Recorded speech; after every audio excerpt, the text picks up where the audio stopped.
जय माता दी। आप सभी का आपके अपने YouTube चैनल में बहुत बहुत स्वागत है। आइए आज सुनते हैं चैत्र अमावस्या की कथा। चैत्र अमावस्या जो कि वर्ष का अंतिम दिन माना जाता है, इसके बाद फिर नव वर्ष की शुरुआत मानी जाती है और नवरात्रि से नव वर्ष की शुरुआत की जाती है। नवरात्रि के दौरान माता दुर्गा का पूजन किया जाता है। अमावस्या तिथि का हिंदू धर्म में बड़ा ही विशेष महत्व माना गया है। अमावस्या तिथि के दिन इस दिन गंगा स्नान करना, दान पुण्यों का कार्य करना, पितरों के निमित्त तर्पण श्राद्ध आदि का कार्य करना, इससे पुण्य फलों की प्राप्ति होती है। जो भी सच्ची श्रद्धा के साथ अमावस्या तिथि के दिन गंगा स्नान करते हैं, दान पुण्यों का कार्य करते हैं या व्रत को रखते हैं, उनके सभी दुख और कष्ट दूर होते हैं। अमावस्या तिथि के दिन इस दिन शुद्ध और सात्विकता का पालन करना चाहिए। इस दिन किसी के ऊपर क्रोध नहीं करनी चाहिए। अपने मन में किसी के प्रति ईर्ष्या या द्वेष का भाव नहीं लाना चाहिए।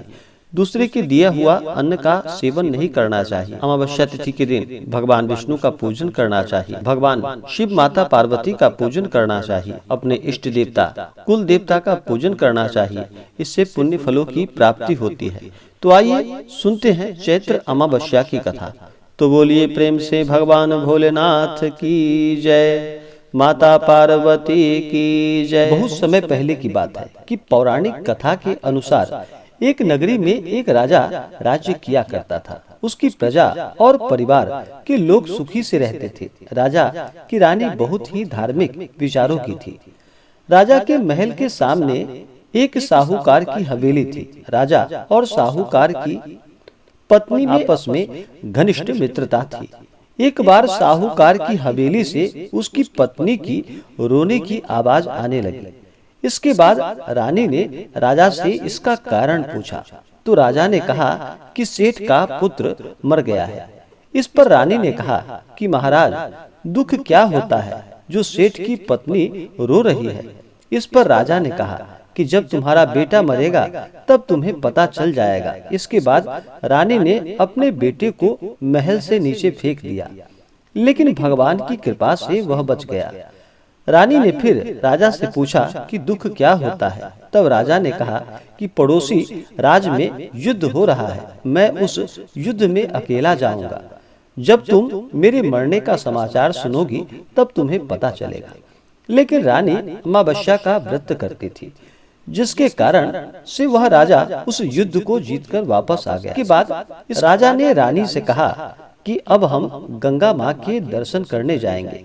तब मैं वहां जाकर गंगा नदी में कूद जाऊंगा, तब तुम्हें दुख का पता चलेगा। भगवान शिव कैलाश पर बैठकर यह सब देख रहे थे। उन्होंने माता पार्वती से कहा कि आज मैं तुम्हें सुखी आत्मा के दर्शन करवाऊंगा। जिसके बाद भगवान शिव ने बकरे और माता पार्वती ने बकरी का रूप धारण कर लिया। वह एक बावली के पास घास चरने लगे। रानी ने जब उस बावली को देखा तो उसने कहा कि हम यहीं पर विश्राम करेंगे। रानी ने भगवान शिव और माता पार्वती की बातें सुन ली, जिसमें भगवान शिव माता पार्वती को कह रहे थे कि रानी ने अमावस्या का व्रत किया है, इसलिए इसे इस जन्म में कोई दुख नहीं मिलेगा। जिसके बाद रानी को सब कुछ समझ में आ गया और फिर रानी ने इस बात को राजा को बताई और फिर राजा और रानी दोनों मिलकर अमावस्या का व्रत करने लगे और अपने प्रजाजनों से भी कहा कि तुम सब भी अमावस्या तिथि का व्रत करो।